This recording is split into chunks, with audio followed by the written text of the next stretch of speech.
Entering the Mayo Experience. Mayo Experience. Mayo Experience. Mayo Experience. Experience. Welcome to the Pat Mayo Experience, Week 9 DraftKings picks and preview, going through all the positions. So hit the description and you can jump to whatever position that you'd like. Joining me to break down this entire main slate, Sunday only, no early game, no late game, no Thursday game, no Monday game, just the main slate, 10 games on DraftKings, the Millionaire Maker slate. It is Drew Dinkmeyer from DailyRoto.com. If you want to get in on this NFL package or this Daily Roto NBA package, use the promo code THEPME. Get yourself 10% off. Always a great way to go about things, isn't it, Drew? It is. A free 10% off can always help that ROI, and hopefully our projections and our tools can help that ROI for those DraftKings users out there.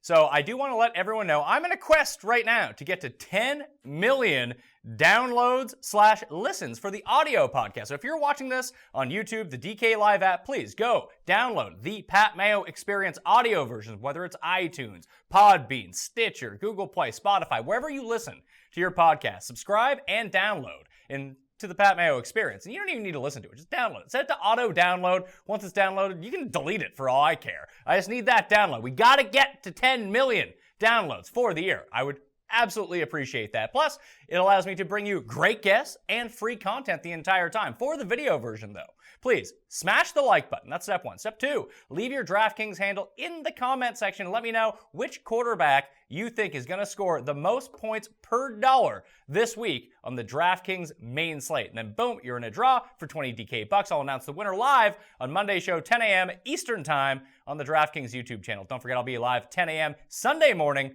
on the DraftKings YouTube channel as well, taking your questions and updating all the injuries and ranks for kickoff on Sunday. Let's get right into this, Drew. Running backs. It's not as fun as wide receiver. We didn't get all the value opened up like we saw at that position. So what is the strategy right off the hop at running back this week? Is it a pay up week or is it a pay down week? I think the first thing you do at running back every week, it used to be you check the injury situations to see if there were any backup running backs that were coming into big roles that you could take advantage of their price tags. I think now the first thing you do every week is you check Todd Gurley's price tag. And that's it. And from there you make a decision, can I afford Todd Gurley or not? And I think, with all the wide receiver value opening up that you mentioned and alluded to there, I think this is probably going to be a week that, once again, Todd Gurley is one of the highest owned players on DraftKings. The matchup with the Saints is the premier matchup of the week to tackle, a total approaching 60 points between those two teams. The Saints have obviously been good on the ground this season in terms of being able to defend opposing running backs, and they've limited opposing running games, but they've been beaten through the air, and Todd Gurley's market share of targets has increased steadily over the last few weeks with the absence of Cooper Kupp. Kupp should be back this week, but Gurley's workload should still be so solid. And the guy's averaging almost, a touchdown and a half a week. It's getting pretty ridiculous. So 9,500, the price tag actually came down. He's probably going to be a building block for a lot of people in cash games and in tournament lineups as well. So when I'm playing tournament lineups, let's say I'm playing 10 of them, how many should I realistically have Gurley in? 8 of the 10? It's a difficult situation. I would say he's probably going to be somewhere around 40% owned.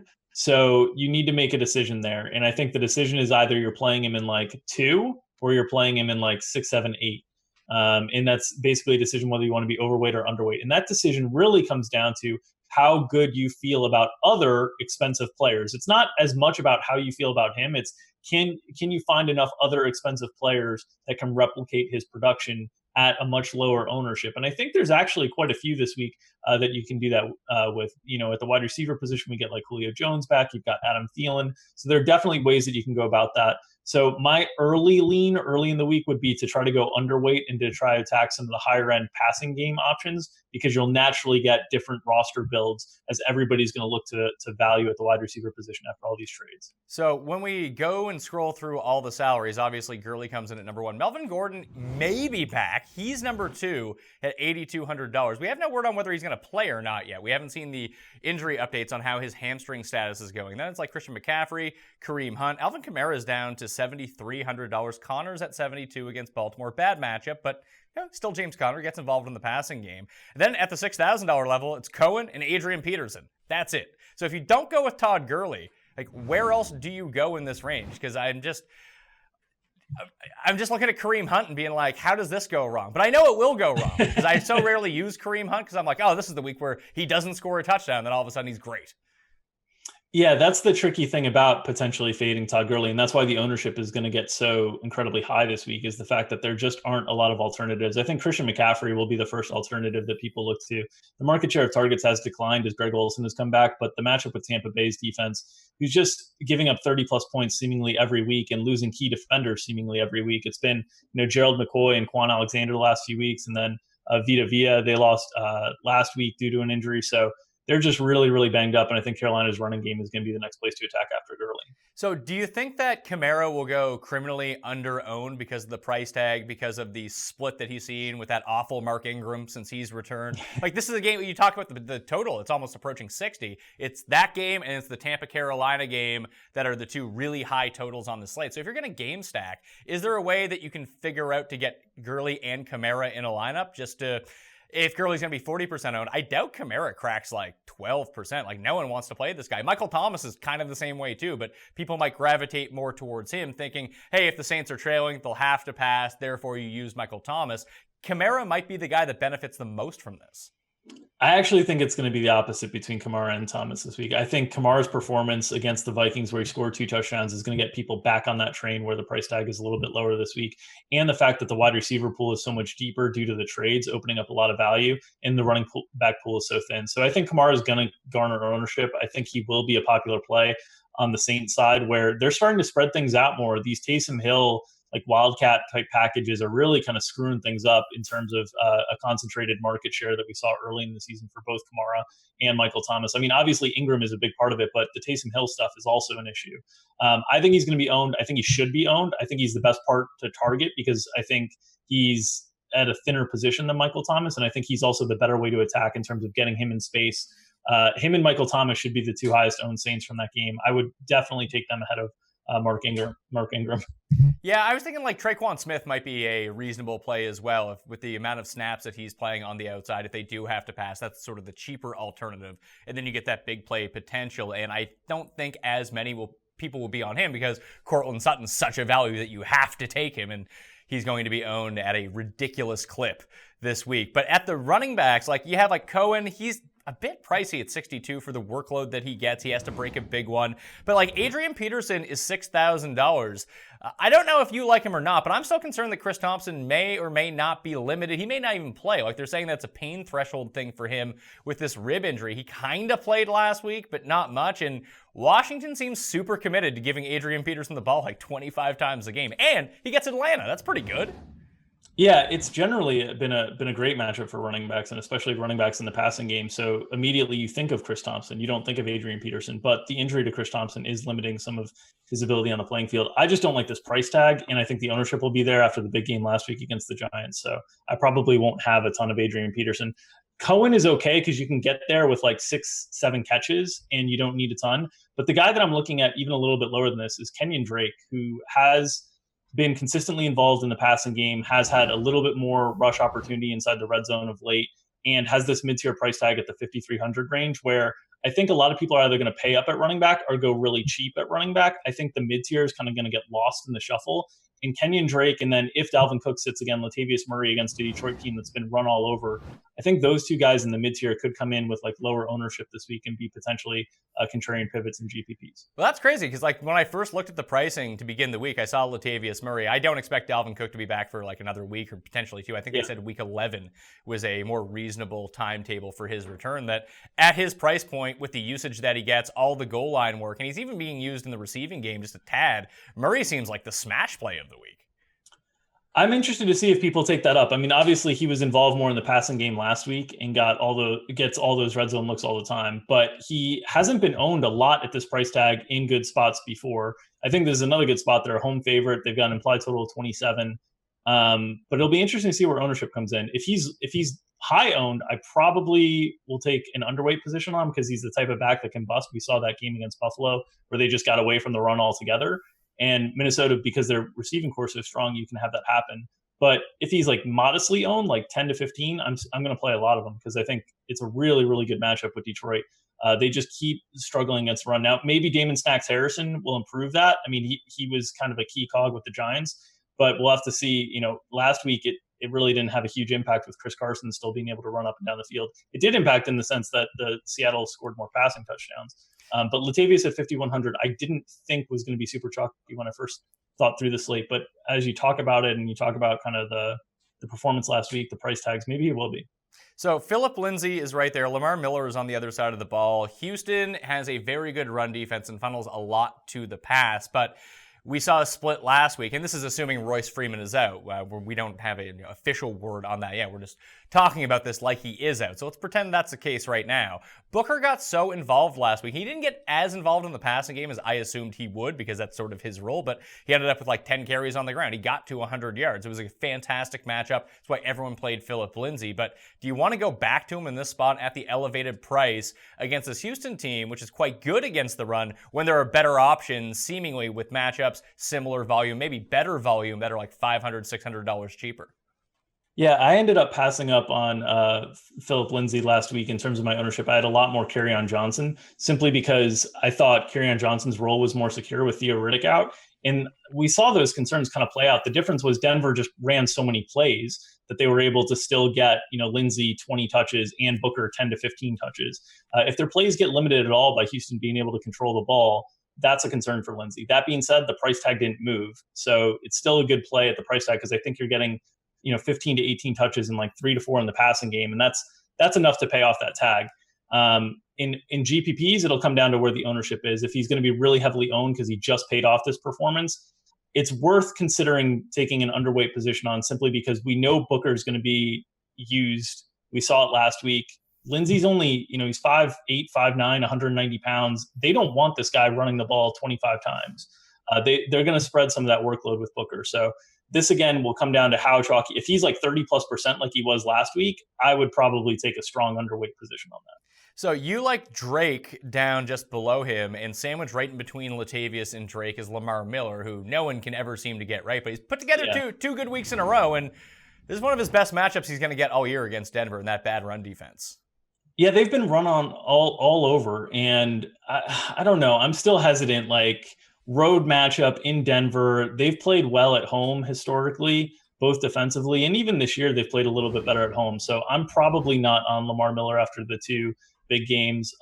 Just below him, I think Chris Carson is pretty interesting. Seattle's got a matchup against the Chargers. We'll see if Joey Bosa is back, but the Chargers' run defense hasn't been particularly great, and Seattle just keeps running and running and running and running.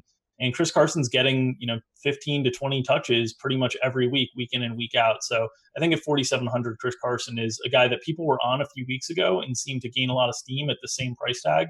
In the last few weeks, nobody's really played him. So I think this is an opportunity to potentially get Carson at low ownership, a little bit cheaper than that 5,000 range. So you can get Carson at $4,700. Nick Chubb comes in at $4,500. We don't know how this new look Browns offense is going to operate. Duke Johnson's dealing with a groin injury, and like Hillard was playing a bunch last week. They don't want to use Chubb in the receiving game because he's not their best option out of the backfield in the receiving game. However, he is going to monopolize all the goal line touches at running back. He's probably going to end up with somewhere between 15 and 20 carries, and maybe he's on the field enough that he can catch 2-3 passes, maybe do something with him.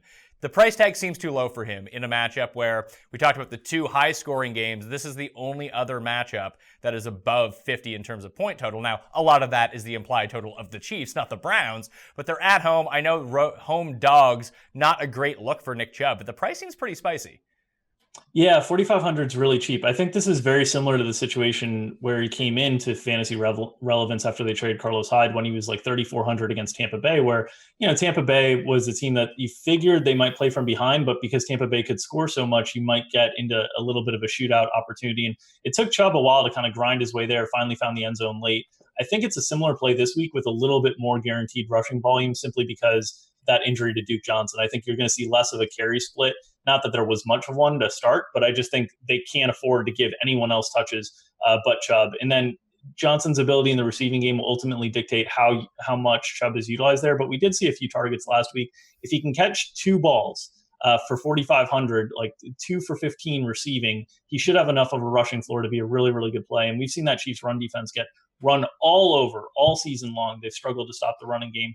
notably last week with Phillip Lindsay and Devontae Burke are both going for like 70 plus yards. I think this is a great opportunity for Chubb to have big upside. I'm a little concerned about where the floor is, but at 4,500, you don't need much more floor. So the guys below that, like if Melvin Gordon doesn't play, Austin Eckler at 4,300 against the Seahawks, bad matchup, but he's going to play like 90% of the snaps, so you probably just lock him in. You have, Royce Freeman and Duke Johnson are down there, probably hard passes for me on those guys. Isaiah Crowell at 4,200, even if Elijah McGuire comes back and just basically takes that Trenton Cannon role, this game is much closer than last week, at least in terms of point spread. It's only a 3-point matchup. So if this game remains close, I think we can see a lot of Isaiah Crowell here. He's riskier. Obviously, probably not a cash play because he doesn't really get involved in the passing game. But we've seen the big spike games for him, even this season on the Jets in favorable matchups. And you can run on the Dolphins. Yeah, we've seen big spike games for him. We've seen big spike games against the Dolphins. I mean, when Lamar Miller is rushing for over 100 yards and a touchdown against you, it's a pretty good signal that almost anybody can run the ball against you. And we've seen, backs repeatedly kill the Miami defense. They have a good secondary with Xavier Howard and Minkah Fitzpatrick, but they are still vulnerable at the linebacker position and on the defensive line with all the injuries they've had this year. So Isaiah Crowell and GPPs makes a lot of sense to me. Is there anyone else down here? Like Peyton Barber's down here, Devonta Booker's down here, Judge Ito Smith? Or are those guys just hard passes? You don't need to go there. Yeah, Booker and Barber, they're just so cheap that, especially with the injury to Ronald Jones, like Barber is going to be on the field a ton. But didn't we see this the first few weeks with Barber, though, when Fitzpatrick, when the Fitzmagic was playing quarterback, like Barber got his carries, but they were all like useless carries. Yeah, it's fair. They're just so cheap that again, if you're playing like 10 lineups, you're probably not playing these guys. If you're playing 150 lineups, you're probably playing some of these guys. All right, let's move to receiver. It's chalk week. Which chalk do we avoid here, Drew? Do we eat the Courtland Sutton chalk? Do we go hard in on Kenny Golladay and Marvin Jones? Like I tweeted out last night, it's like I'm going to split the million with everyone. Those are my 3 receivers, and just like everyone else, we'll all just split it together. Like, are there one of those 3 guys that you think are just a good fade? A good fade? We'll see where ownership comes in, but probably not. I will say, I will probably try to manage the amount of teams that I have both Marvin Jones and Kenny Golladay together, just because I am concerned that Detroit takes this as an opportunity to really change the style of their offense entirely. Because TJ Jones has been banged up. They can slot him into that third wide receiver role, but if they're uncomfortable with his health, then you've seen like the last few weeks them play a little bit more frequently these 2 tight end sets and just become like a run dominant team with Kerryon Johnson. That's my one concern. It would make no sense to do it against Minnesota, though. So that's the thing. Like Minnesota is much easier to take on their banged up secondary than it is their front 7 in the running game. So I think these guys are all going to be good plays. I will just kind of try to manage my exposure of Marvin and Golladay together in the same lineup from a GPP perspective. Is there an ownership level where you would say, you know what, Courtland Sutton, 35%, not doing it? It really depends on what else opens up in terms of value on the slate. 35-40% is a number that you start to have to really consider and really think about it. Because he wasn't commanding a huge market share of targets before the Demaryius Thomas trade, and Demaryius wasn't demanding a huge market share of targets. And they have been kind of run heavy. That being said, I think Sutton's been a really good receiver when he's been given opportunities over, 8.5 yards per target in his career. And the Houston corners are kind of the place to attack their defense. So I think he's a really good play, but where the ownership gets will ultimately decide. And how many other values open up? Like if Kenny Stills is still out for the Dolphins, then you've got Jakeem Grant at 3,700, who's still really interesting as a pivot play. Yeah, and you still have Devontae Parker at $4,600 too. If there is no Kenny Stills, that's still a pretty good price against what is a pretty crappy and somewhat banged up Jet secondary as well. What about the alternative pieces at wide receiver and even at tight end for the Lions and for the Broncos? Like you have Tim Patrick, he got a touchdown last week. He's $3,000. If TJ Jones is banged up, this guy Brandon Powell is getting a lot of buzz that he's going to take over the slot duties in Detroit. He's $3,000. You got, I keep wanting to call him Michael Richards, but Michael Roberts keeps catching touchdowns on this team. And the Vikings have been abysmal against tight ends until last week when they put a big goose egg up on Ben Watson. But before that, they've been just a sieve against tight ends, and at least we know that they're using him in the red zone. Like, is there any merit to fading the chalkier pieces, or just like using Emmanuel Sanders if he's healthy? Like, just go a different direction and try to, you almost double up that if Marvin Jones and Golladay don't go off and this other guy does, then you get all the points and they don't get all the points. It's like 2 times the points. Yeah, it creates leverage for you, certainly. The only two guys I'd consider doing that with are Kerryon Johnson and Emmanuel Sanders. I want the existing parts of the offense that aren't getting the buzz, as opposed to trying to gamble on some of these unknown parts that we really don't know where the snap share is going to be. We really don't know what the opportunity set is going to look like. Michael Roberts is only $2,500, by the way. Yeah, I mean, 2,500 at tight end, you can consider almost anybody, but they've been splitting the tight ends like three different ways with their snaps, with Toilolo and Michael Roberts, and I'm blanking on the third tight end now. But they've been splitting them like three ways consistently all season long, and so the snaps just haven't been really great for any one of them, which is a little bit of my concern there. All right, so if we go to the top, you mentioned that everyone's going to pay up for Gurley. This might create some depressed ownership at the very top of receiver. Thielen is the most expensive, as he should be almost every single week. 8,900 is a bit pricey. Brown's at 8.4 against the Ravens. Hopkins at 8.3. Evans at 8.1. Then you got Tyreek Hill. We're not sure whether he's going to play or not. Do you think his groin injury will limit the exposure that people will have to Tyreek Hill this week? I think that plus the price tag on the running backs plus people wanting to play Travis Kelce all equals very low ownership on Tyreek Hill this week. So anytime that he comes in at like sub 10%, you just play him, right? Exactly. If he's healthy, if all I need is a few limited practices and low ownership, and I'm in. The Chiefs have a huge implied total. We've seen their offense can spike anyone on any given week, whether it's Kareem Hunt, whether it's Sammy Watkins, Travis Kelce, Tyreek Hill. So yeah, at low ownership, you got to take those shots because there's a lot of leverage to be had, because I think Kelsey's going to be very owned at tight end this week. One of the odd things that's opened up from this trade with Demaryius Thomas to Houston, like people are like, oh, is it Kiki? Is it Demaryius Thomas? How do we know this just doesn't mean more market share for DeAndre Hopkins? Because, hey, here's an easy pass. I'll throw it to the guy that catches everything. And people will go on to DraftKings and say, oh, there's a big red 7th next to DeAndre Hopkins' name. He's super expensive. There's a chance he goes under-owned here, and he might be the best play of all these top guys. For sure. All these top wide receivers are going to go under-owned, like dramatically. I just can't see a way, because Gurley's going to soak up so much ownership. And then people are going to take up, pieces of like Michael Thomas. They're going to take some of the Rams wide receivers. But these guys like Julio Jones, Adam Thielen, DeAndre Hopkins, Antonio Brown, I think they're all going to go under-owned. And I think it's an opportunity to kind of, spread some exposure to them and take from Gurley, and know that you're getting a $1,500 plus discount on most of these guys compared to Gurley. Hope that they can match Gurley's production, or maybe you just run into the 1 week Gurley finally doesn't hit, and attack the Rams from a different perspective. I think that makes a lot of sense in GPPs. If we drop down to this next tier of wide receivers, sort of like the 10 through 30 in terms of pricing, who stands out to you? Because I'm looking at Jarvis Landry and Emmanuel Sanders, and I look at Jarvis Landry every single week, and I'm like, the market share is there, the volume is there, he just doesn't do anything, but he's playing the Chiefs. Yeah, Landry is going to be interesting to see where ownership comes in, because it's a really good matchup. It's a really good price tag. The guy that stands out to me is at the top of your list there, Stephon Diggs, 6,800. The market share targets between him and Thielen is approaching like 30% for both guys over the last few weeks. And the Lions are a team that you can run on a lot, and I think people are going to focus on that. And so I'm interested to see if the ownership on Diggs comes in a little bit lower as he gets lost in the mix, priced somewhat similarly to all these Rams wide receivers that I think people are going to want to play, because that 60 implied total. Minnesota's got a 27 implied total at home here.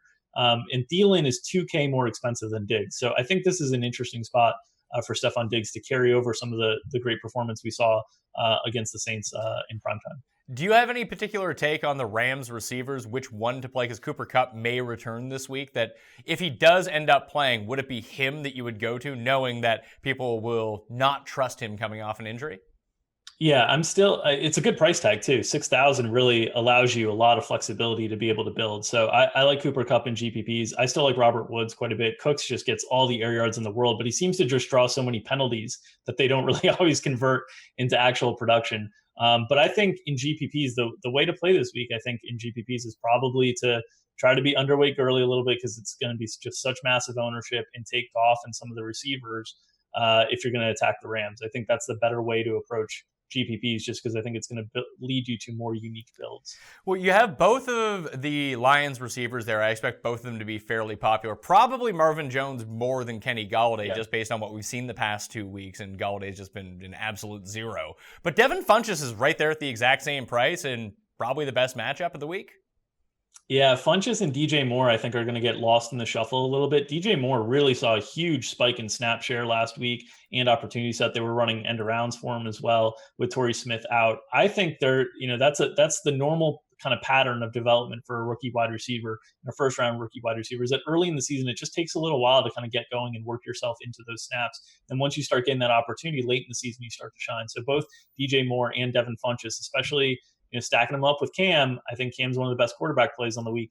Makes a lot of sense in GPPs because they're going to get under owned, just as you said, naturally because of people funneling to the increased opportunities for both Denver and Detroit wide receivers. So the guys right below that, like Lockett's there, Gabriel's there. But okay, on the DJ Moore thing, let's say Torrey Smith does play. Does that make him a substantially worse option? Slightly worse, but I think it's going to be DJ Moore's gig the rest of the year, and I'm still going to bet on that. And you're not being asked to pay a really hefty price tag to do it. He's 4,300, so I think you still take that shot in GPPs. All right, Bucs receivers: Godwin, Evans, Djax. Djax has shown a lot of chemistry with Ryan Fitzpatrick when Fitzpatrick was in, and you know that he can pay off that price tag on one play if need be. Do you have a preference between the two lower end guys, or are you like an Adam Humphries man? No, I'm not an Adam Humphries guy. I know Humphries' target share has really spiked under Jameis Winston, so that's something to keep in mind, that Fitzpatrick was not targeting Humphries nearly as frequently. Deshaun Jackson's the guy that's got all the big play potential, and with the Tampa Bay receivers, because the target share gets spread so much because they use so many and they use tight ends to throw it to as well, I'd rather take my shots on the guys who can make it all in one play. So Deshaun Jackson is my guy of the lower end. I would say I think in my favorite guys from the Bucs side of the ball in that game, it's probably OJ Howard, then Deshaun Jackson. Those would be the two guys I'd want to use. Yeah, and OJ Howard, because he comes at a thinner position naturally as well. The tight end position is always difficult to fill on a week-to-week basis. He's got the same kind of big play upside relative to his position that Deshaun Jackson does. I mean, OJ Howard's averaging, 16, 17 yards a catch this year. So he's got a lot of that big play upside as well at the tight end position, which is more difficult to fill. So I'm in agreement with you. Those are the two guys I'd first target from the Bucs. So outside of, let's say, DJ Moore and Cortland Sutton, who you like both of those guys, who else below $5,000 are you eyeing at all? Like Devontae Parker, who I mentioned, is down there. And whether Stills plays or not, that could just be a really good option. Yeah, I like that Miami passing game quite a bit, especially if Stills is out. I think Jakeem Grant and Devontae Parker, you want to take shots on in GPPs. They're not going to be owned nearly as much because that Thursday game feels like it was, decades ago in the way that our brains work now with social media. Shortening our attention spans, and all the attention is going to be on the receivers' increased value after the trade shot opportunities with Denver and Detroit. So I think Jakeem Grant, who saw just as many targets as Devontae Parker, even contributed to Devontae Parker's stat line with that weird deflected 40-yard pass. I think Jakeem Grant has big play upside at 3,700. They can use him like they did with Albert Wilson in quick hitters and end arounds and stuff like that. So I really like Jakeem Grant and Devontae Parker. And this is only if Still sits though, right? So yeah, only if Still sits. If Still sits, it muddies the water on all three. I'll still probably take a few stabs on Jakeem Grant because I think they can use him like they did with Wilson with some gadget plays. But yeah, if Stills plays, it takes away from both of those guys substantially. Quarterbacks, Cam or bust? Yeah, I think Cam is clearly the top play, and it's just a matter of whether you can afford him. I mean, 6,600 is a big price to pay in this day and age with quarterbacks, and you've got Jared Goff at 6,000 and Ryan Fitzpatrick at 5,500 that I think everybody will pay attention to. I think really those are the three strongest quarterback plays, and I think it's a pretty sizable drop off outside of Mahomes. I would include after that. Breeze, I think it'll be interesting to see what Breeze's ownership does. This Taysom Hill stuff is really impacting Breeze's touchdown equity because they're taking Breeze and they're putting him at wide receiver. Now, at some point, maybe he'll just catch a touchdown and maybe that'll make up for it. We've already seen PPR Breeze rear his ugly head on a primetime slate earlier in the season. But I think the clear three guys are Cam, Fitzpatrick, Goff from a value perspective, and then Mahomes if you can get all the way up there. There are interesting secondary plays on the slate that'll come with no ownership, like a guy like Alex Smith, who's just 5K and going up against the Falcons, who everybody's torched all season long.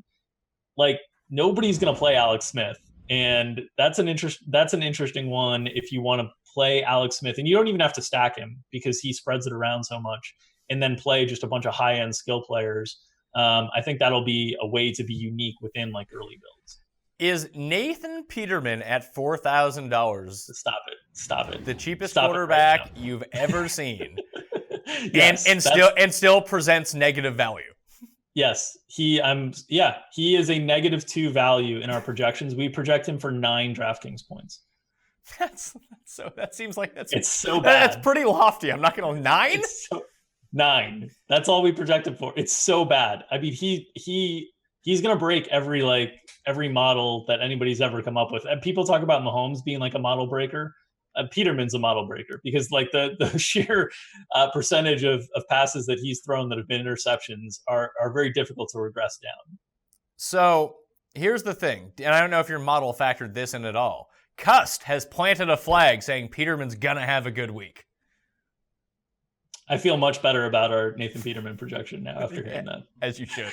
So the one thing that I'm going to do this week is we just kind of talked all around it. Like, everyone's going to play Cam. People are going to play Deshaun Watson even against Denver coming off the 5-touchdown week. He's healthier, and he's an explosive player, and he runs. He's a lot like Cam in that way, in the way that they score fantasy points. Trubisky is someone that I'm going to use at $5,800 because he can just rush in 3 touchdowns because who knows what's going on in that offense. Your guy, Mitch Trubisky, there he is, and his floor is so good. But if I play 10 lineups, I think I'm going to play 5 Mahomes lineups. Screw it. Like, it doesn't seem like people are gravitating towards him, and just play Mahomes every week. It seems like a good strategy.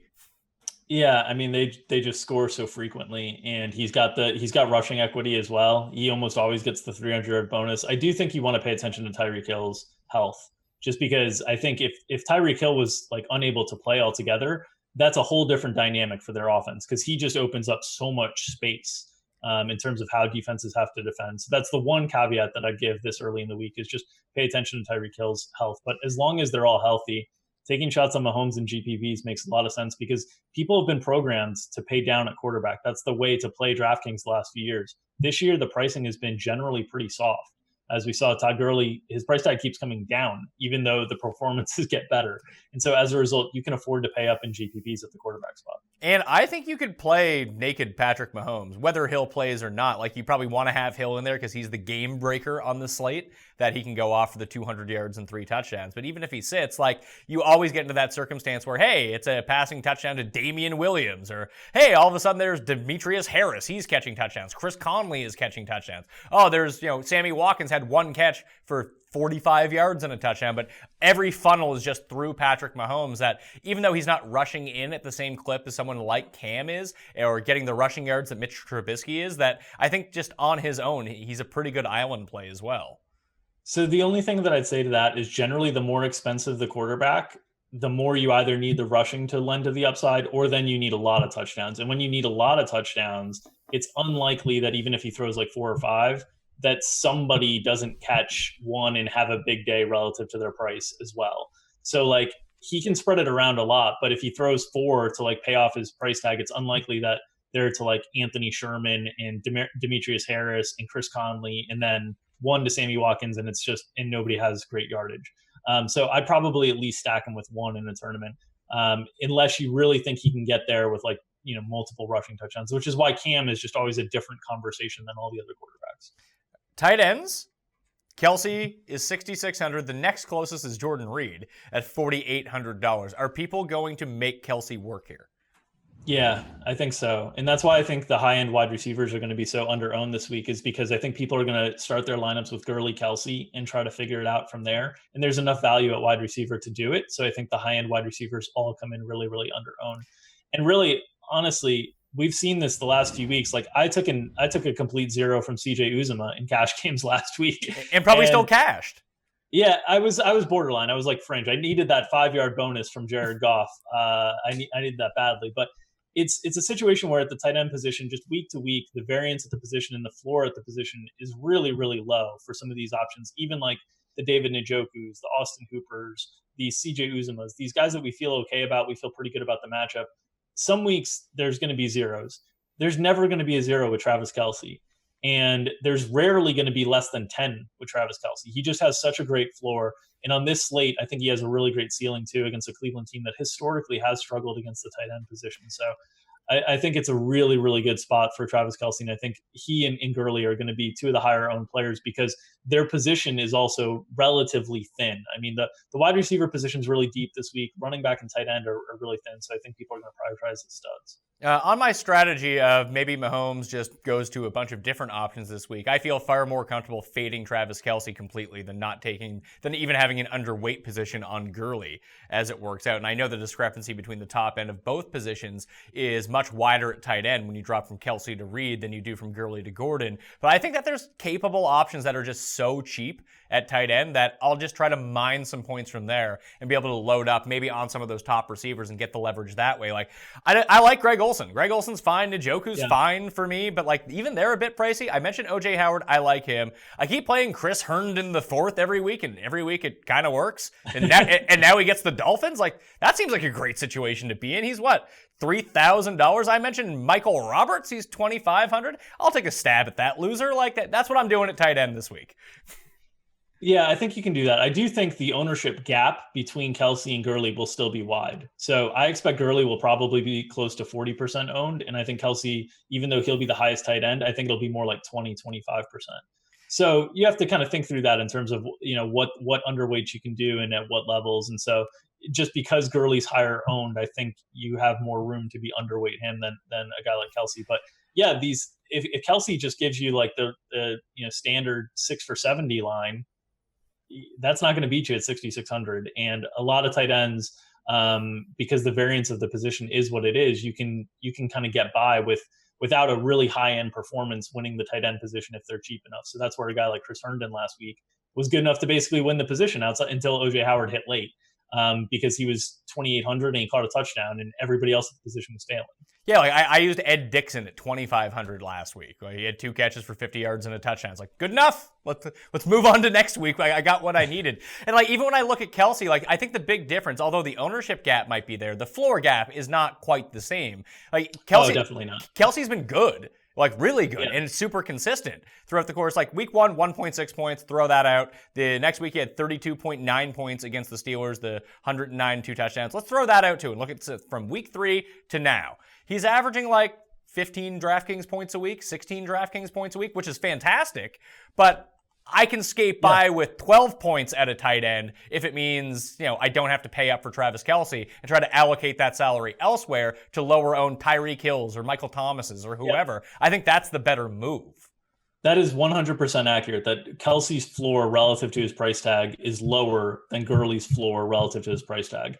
I think you could make the same idea for the ceiling as well. I mean, Gurley, you're getting minimum, gosh, I want to say like 15 to 18 DraftKings points. Kelce's going to have some games in there where there's like some 8s or some 9s, just realistically, if he doesn't find the end zone. So I 100% agree with your perspective on that in terms of analyzing the math. When taking into the ownership, I think that's when it starts to get a little bit closer in terms of who you'd want to be underweight or not. And I think ultimately these guys, when they get really heavy ownership, you just have to make really strong stands one way or the other. And early in the week, my lean is under on Gurley, over on Kelce. But by the end of the week, we'll see if that changes, because at the end of the day, it's just really hard to keep fading Gurley in these incredible spots where the Rams are going to score 30 points and he's going to get all the goal line looks. Well, for me, I think that I'm just going to go massively overweight on Gurley because I don't want to be the sucker who doesn't play Gurley. Yeah. And if Kelce is the one on this slate who beats me, so be it. I'll probably go full fade. Yeah, I can totally understand that approach, and I think ultimately it'll be interesting to see if more people take that approach as the week goes on. But I think really where you want to make sure you're differentiating this week, honestly, is the wide receivers. So in GPPs, probably don't play Courtland Sutton plus a Detroit wide receiver plus somebody else. Probably limit yourself to like one of those 3 guys: Courtland Sutton, Marvin Jones, or Kenny Golladay per GPP lineup. So you don't just condense on that wide receiver ownership, because not only are you diving right into the ownership, you're also diving right into those constructions, which are going to naturally lead you to other players that people are on top of as well. Well, how many lineups this week are going to start with Todd Gurley, Marvin Jones, Courtland Sutton, and then we'll go to defenses and Bears D? A lot. And you know what? And you know what? Cam at quarterback. Yeah, a lot. It'll be interesting, though. The Bears D is expensive. So while it's obviously a great spot with Nathan Peterman, you're paying full price for it. You're paying $4,100. for it. And it's a road defense. And we saw this similarly when the Bears were 3,300 against Brock Osweiler and the Dolphins. And the Bears didn't pay that off in any way, shape, or form. Brock kind of tore them apart. Not that Peterman will do the same by any means, but the Bears defense has not been the same defense it was early in the season with Khalil Mack kind of banged up. So I'm interested to see where their ownership goes, because I probably will not play the Bears defense in my main lineups. I will probably look for a cheap defense. And the two that I'm kind of honing in on early in the week are Denver's defense and Kansas City's defense, 2,300 and 2,700. I like both of those defenses, and I'm going to throw the Lions into that mix too. The best DVOA adjusted sack rate of any defensive line in football, going up against Kirk Cousins with no offensive line. And Cousins might post some points, but they're always going to be passing. I think Detroit can keep up with them on the scoreboard to make sure that they stay in a passing script. And Cousins is just a bonehead. He's going to do something stupid at some point. That's always a guy that I like to pick against. Even if he throws 3 touchdowns, Detroit could return one here. They could get some sacks. They could get some picks. Like, I played Detroit D against Aaron Rodgers earlier this year. Rodgers, he put up like 24 points, and I think Detroit's D had like 17 points. Yeah, I feel like I've played Detroit's defense a lot this year because as you mentioned, they are one of the top in adjusted sack rate according to Football Outsiders. And then they've played a lot of teams that don't have great offensive lines. And I feel like I've played them in all the spots where they've had like low opposing totals against and hasn't worked out great, like at Miami, last week against Seattle at home.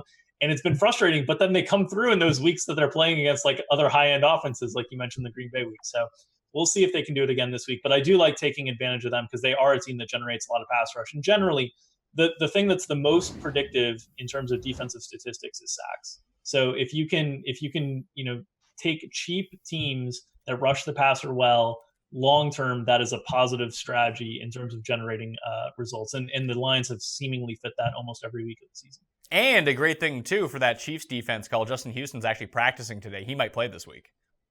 Yeah, that's helpful. That's really helpful. And then also with the Chiefs defense, you want to keep an eye on Tyreek Hill injury because obviously the punt return touchdown equity is just different when you don't have Tyreek Hill. They've already lost Anthony Thomas, so like their primary backup return man to him is now I actually don't even know who that would be. So one thing to just keep an eye on with the Chiefs, because there is a lot of touchdown equity, especially built into the projection when you have Tyreek Hill on the field. So the sneakiest D of the week, and I've played them a few times this year, and they haven't been bad. Bills D against, and look, the Chicago offensive line is banged up. They just lost Long for like 6 to 8 weeks. They generate a ton of pass rush. Teams can run against them, which sucks. But if it's one of those like wonky Bills games where it stays close, like Trubisky's no stranger to getting sacked and making bad choices.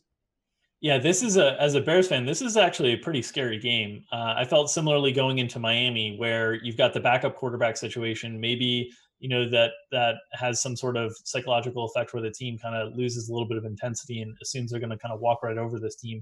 But you're playing in a stadium that the team has had a huge home field advantage. Miami has the same thing with their sidelines, where they have the one sideline that's in the shade and the other that's not, and teams just bake there. Buffalo's always been a really good team at home, and they played the Patriots really tough.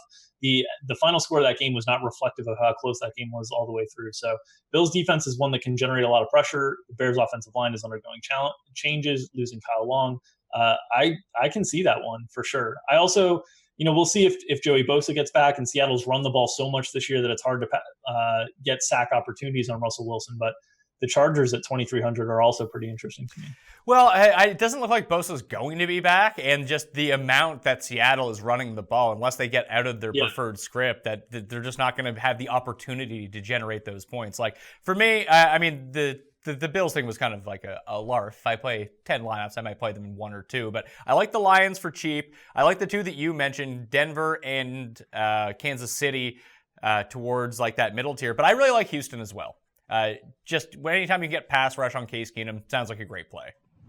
Yeah, it makes a lot of sense. I mean, they've been able. JJ Watt's just kind of come alive over the last few weeks in terms of generating pass rush, and that 3,000 mark. It seems like if you're priced like 2,900 to 3,500, you get no ownership on DraftKings this year because they've done such a good job at pricing the high end defenses. The only exception that any team in that range that's gotten ownership are when the Colts faced the Bills and when the Bears faced the Dolphins. And the Bears, I think, were a price that was assuming Ryan Tannehill. So I think it was just a different situation. So those mid-tier defenses seem to go under-owned because people either go all the way down or all the way up at the defense position. I think that'll be the case this week with the Bears as well. If you had to say in the Millionaire Maker, Bears defense, what do you think that the ownership's going to be? Over, under 20%? I'd say under. I think they'll probably be, 15 to 18% would be my guess. Would that make him an insta fade? Because it seems like fading the chalk defense is just the move every week, no matter how great the matchup looks. I think over 20% would. 15% they're fine, but I will almost definitely be underweight them. I just think you always want cheap defenses. All right.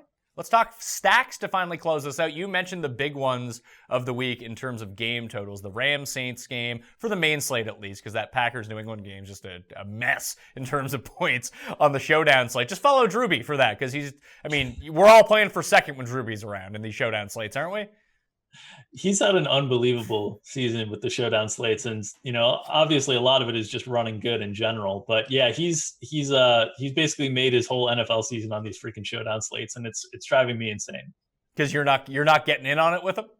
No, I made my whole season on a 2-game slate, so I really shouldn't complain. But the showdown slates, like every time I have good lineups, Drewby's in first, and I'm like 74th after like a 3-way tie for first, and then 70 lineups, and then me.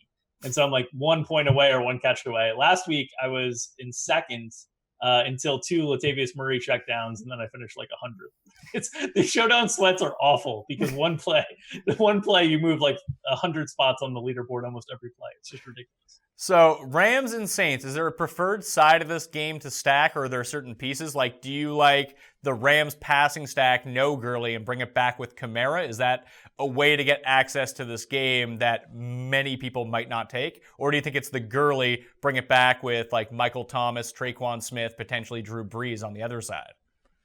So I think Gurley is going to be owned no matter what combination you get in. I think the Saints secondary guys are going to be very under-owned. At least relative to what you'd think from a game stack. I think Kamara is going to take all that ownership from the Saints guys simply because he's going to be the guy that people feel the most confident because they just saw him score 2 touchdowns and everybody else has kind of underperformed of late. So I think Gurley Kamara combos are going to be heavily owned. I think if you take one of those out of the equation and you move over to the Rams passing game versus the Saints passing game, the Rams passing game should be more owned because it's more concentrated, but I think it'll be owned in a way that makes sense relative to their projections. So I think, Gurley and Michael Thomas on the other side is actually going to be a little bit of the contrarian way, or a guy like you mentioned, Traquan Smith, who's on the field a ton, even in these 2 tight end sets with Taysom Hill, and should get deep balls based on the way, they've historically used that position in the offense. The Tampa Bay-Carolina game, that's 54.5 as we speak. In terms of game total, Carolina obviously favored in that game by 6.5 points, so they had the higher implied team total. But where do you think the chalk stack in this game is? It's Cam, and then it's what? Because I can't really figure that part out. And I don't want to say fade Cam, but if I play this game stack, I might just play Fitzmagic on the other side. Yeah, I think it's Cam and McCaffrey, I think. And then Evans coming back, I guess? Maybe Howard. Just because if people are going cheaper at tight end, like a Cam McCaffrey stack is already kind of expensive. And then if people want to play Gurley on top of that, it gets really expensive. So they'd have to come down at tight end. So maybe OJ Howard.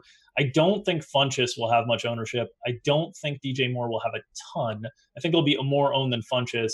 And Greg Olsen, I don't think will have a ton of ownership. I think 4,700 is just a weird price tag for tight end that people don't like to pay. And then Tampa Bay guys, generally the receivers are not that owned. Evans is the guy that I'm most concerned about because he has that rapport with Fitzpatrick that he got off to such a strong start on the season. He's the only guy in their offense that I'm concerned will garner meaningful ownership. So Deshaun Jackson's probably the play then. Just play the big play guy, the one that Fitzmagic has the rapport with, and hope it all just comes through. Maybe twice in one game, and boom, you're a winner. I mean, the other thing with Deshaun Jackson as a part of game stacks that makes sense is if he hits, it speeds the game up, like immediately. Because if he hits, it's a deep ball. Yeah, I suppose that's true. I hadn't considered that. The third one is Kansas City and Cleveland. That's 51.5, and most of that is the implied total of Kansas City. I talked about playing naked Mahomes. That's something that I'm going to do. Whether it works out or not, we'll see. If Tyreek Hill plays, I will play him, even if he's limited.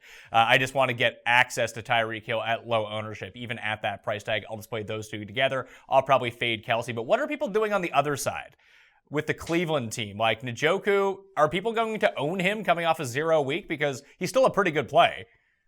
Yeah, he's still a pretty good play. I think his ownership will come way down. I mean, a chalk 0 really impacts ownership. It brings guys way down because it just leaves a really bad taste in your mouth, and the price tag went up. So I think he'll be low. I think Chubb is the guy that'll be that most heavily owned because it's a really good price tag and running backs kind of thing. I think Landry is probably the play that makes the most sense relative to ownership and price. What about I think what about Baker? I need to I haven't even looked at what his price is, so I'm looking at it now. 5,600? 56, yeah. It's okay. He won't be owned. He won't be owned for sure. Yeah, it's okay. I don't think I'll play it, but it's on the cusp. Like he's, I think, our like 12th best value, but all those guys at quarterback are like within a point in terms of overall value. So outside of those 3 games, those are the 3 that are above 50-point totals. The next one's on the list, maybe the sneaky shootout game. I'm looking at Detroit and Minnesota and thinking there could be a ton of points in that game. Detroit, Minnesota really has the stackable options. And this is like, if you're playing Galladay and Marvin Jones together, you should be playing Stafford. And you should be bringing it back with a Minnesota receiver. What if you take the opposite approach? You play Cousins, Diggs, and Thielen and bring it back with that like Michael Roberts guy or Brandon Powell, and you fade the Detroit chalk, or use one of the Detroit chalk guys, but really stack up on the Minnesota side. Because if you play that super chalk Detroit stack, because I don't think a lot of people will play Stafford like you mentioned. You go Jones, Galladay, Stafford, and bring it back with like Latavius Murray and Diggs or something. Yeah, I think either of those routes are viable. And honestly, I think they make a lot of sense. If you're going to play those guys, at least play them, the Detroit wide receivers, at least play them in a way that they're correlated, that your overall lineup is unique as well. And so in those Minnesota stacks you talked about, those you have to fade Gurley. Like you can't play Diggs, Thielen, and Gurley. So naturally you're already going to be really contrarian on that side. So I do like that game quite a bit. My one concern with Detroit is that they're going to use this opportunity, getting rid of Golden Tate, to turn themselves into a 2 tight end, like ground and pound type offense with Kerryon Johnson and LeGarrette Blount. But I don't think this matchup is conducive to it. So I don't think it'll happen this week. So I'm a little bit more optimistic on them this week than I am them like long-term in terms of their overall stackability. It's not a great total, so I don't know if people will be on it or not, because they've also been playing slow. But I think that game has the kind of upside because Minnesota, passes the ball so frequently, and that speeds up the game. And then I think the other game that's kind of sneaky is that Atlanta-Washington game. Like, we've been attacking Atlanta's defense all season long, and now people aren't going to know how to do it because Washington's, AP's 6K, and all the receivers for Washington are kind of banged up. And Jordan Reed is turned into Jack Doyle in terms of the way they're using him with like 4-yard curl patterns. But I think, and Julio is going to go under-owned because he hasn't scored a touchdown this year, and everyone's tired of Julio, but he's still, under 8K on DK. So I think that Atlanta-Washington game has some really, really low-owned game stack appeal as well. I don't love that game only because Washington plays so slow and they run so much that they really drain the clock, that you would need Atlanta to really jump out to a lead, and then you could play like Julio, Sanu, and bring it back with Alex Smith or something like that, and that would be something that you could get access to. It won't be for me. The one that I like, just because they're 2 super high-paced teams, Houston and Denver. Like, people think of them as like super slow, like not great offenses, but they play fast. They're both top 10 pace offenses. And there's going to be a defensive score in this game one way or another. So there's some points right there. Yeah, that's why I'm on the Broncos D quite a bit, with that Houston offensive line struggling so much this season, and Chubb and Vaughn able to attack the quarterback. But I think that game is interesting because they both play fast. I think if you're playing that game, you're primarily using the wide receivers from it. So I probably wouldn't do anything with stacking Case Keenum. But Deshaun Watson plus Hopkins brought back with like a Sutton or a Sanders or even a Lindsey there would all be fine to me. Yeah, or you can play... Could you play Hopkins, Watson, Lindsey, and even the Broncos defense, knowing that you're going to have a pretty good sack base with Denver's D? Maybe they score going up against your quarterback. Because if they can sack him or generate a pick 6, they could score like 15 points, and then it just gives Watson the ball back. Yeah, it can work. I mean, we just kind of saw this with like the last showdown slate. The winning lineup was the Saints D, their kicker, and 4 Vikings. So like we've seen that this can work if you can generate a touchdown. I'm probably unlikely to play it. I also, in general, I'm less likely to stack running backs with defense than I think a lot of people in the industry, because my concern is that running back upside is really correlated with touchdowns, and defensive upside is really correlated with touchdowns, and there's just only so many to go around. There is positive correlation in terms of the two going together, but I just do it less frequently in GPPs because I think it does limit the upside. All right, so the final stack you're going to play this week is Jakeem Grant, Miami defense, I think? Jakeem Grant, it would make sense with Miami defense for sure. Yeah, let's just hope Kenny Stills takes one more week off, because Jakeem Grant for me is like the guy that kind of makes this slate interesting, because I think everyone's going to be pivoting to Cortland Sutton, or everybody's going to be playing Cortland Sutton and Marvin Jones and Kenny Galladay. Although now that we've talked up Jakeem Grant, maybe that'll change. But I think 3,700 is a really great price tag, and we've seen his return game chops. So it does make sense if you're ever going to double dip, which I never do on the defense and wide receiver. This is one of the two guys in the league I'd consider it with. Tyreek Hill and Jakeem Grant are probably the only two guys in the league. All right, Drew Dinkmeyer, check him out on Twitter, at Drew Dinkmeyer. And while we were talking, I actually bet the over in the Texans and Broncos game at 45. We'll see how that that seems low. It does seem low, right? Yeah, it does seem a little bit low. So we'll see. That's a surprise. I would have guessed like 47 and a half would have been my guess if you had asked me without knowing it. Yeah, I mean, I've had a lot of success this year in just targeting two high-paced teams. Whenever I see two teams inside the top 10 in overall pace, and just look at all the different situations in terms of, are they running a lot of plays when they're behind by 7 or up by 7? Football Outsiders is excellent for this. Yeah. That you just bet the over. I think it's worked out 100. It's been like 3 times this year that teams have played each other inside the top 10 in terms of pace, and all 3 times it's went way over the number. Yeah, there you go. And you get this week at a relatively low total number for the NFL overall. Yeah, true. And because people just see these as defensive teams that, people will bet the under in this sort of game. I do want to let everyone know, too, that the odds and lines are subject to change. See website for actual odds. And if you or someone you know has a gambling problem and wants help, call 1-800-GAMBLER. Drew, you got betting tools on Daily Roto? We do. We've Arturo Galletti has developed some betting models for us this season, and so far, I think Fantasy Pros has like a consensus rankings thing that they've done. We've been inside the top 10 there. I think we've hit the spreads at like 58% and the totals at over 60% early in the season. So it's been really successful early in the season, and hats off to Arturo for kind of developing that model over the course of the offseason to accommodate those who are interested in placing bets. Also, the Daily Roto Optimizer and all the betting tools for NFL and NBA are good to go right now, too. How are they doing so far?